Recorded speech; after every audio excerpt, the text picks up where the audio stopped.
I am going to introduce you to the beautiful country of Sweden. This video is based on my personal fantastic experiences in this beautiful land, which gives us an effective example of people living quietly who know how to enjoy and respect the nature. I will start with some general facts about the country. Situated in Northern Europe, Sweden lies west of the Baltic Sea and Gulf of Bothnia, providing a long coastline, and forms the eastern part of the Scandinavian peninsula. The Swedish provinces are usually grouped together in three large parts: the northern Norrland, the central Svealand, and southern Götaland. Sweden is the third largest country in the European Union in terms of area, and it has a total population of about 9.2 million. Sweden's capital is Stockholm, which is also the largest city in the country. If you ask someone who has visited Stockholm, the first word they would probably use to describe it is beautiful, and that it is. Stockholm, as a city, is over 700 years old and spreads across 14 islands as it faces proudly out to the Baltic Sea. Stockholm is world famous for being stunningly beautiful, but what makes it beautiful? Most likely it's because Stockholm is equal parts water, parkland, forest and beaches. Plus there is the city, design, shopping, museums and typical Swedish gastronomy.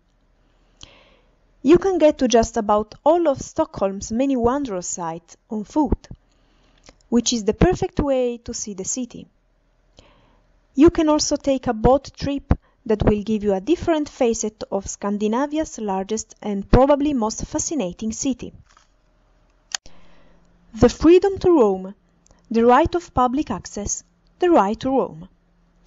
There are many ways of expressing these rights, and it basically means you have the right to walk, cycle, ride, ski and camp on any land, with the exception of private gardens, in the immediate vicinity of a dwelling house or land under cultivation.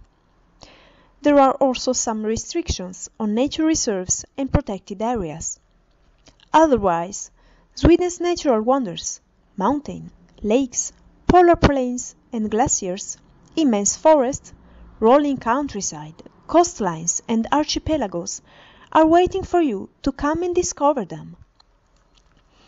Of course, these rights come with a responsibility to look after the countryside, and you should not disturb or destroy the environment around you. The right also gives you the right to pick wildflowers, mushrooms and berries as long as they are not protected, and you can swim in any lake.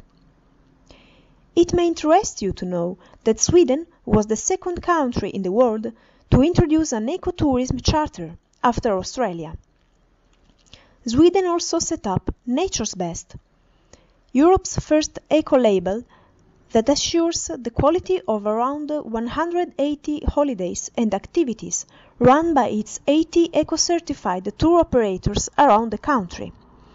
The good thing about booking a trip with one of Nature's Best tour operators is that they abide by a strict code of conduct, and you make a positive contribution to the environment you find yourself in. A very positive aspect of traveling around Sweden is that you can comfortably do it by train or by bus. As all the cities are very well connected by public transport, and students and young people in general get good discounts on ticket prices, so you don't need to rent a car. You can reach Sweden easily thanks to low-cost flights, and get a good and economical accommodation thanks to the efficient youth hostels. So, my advice is to take the chance to discover all these treasures. Sweden is not as far away as you may think.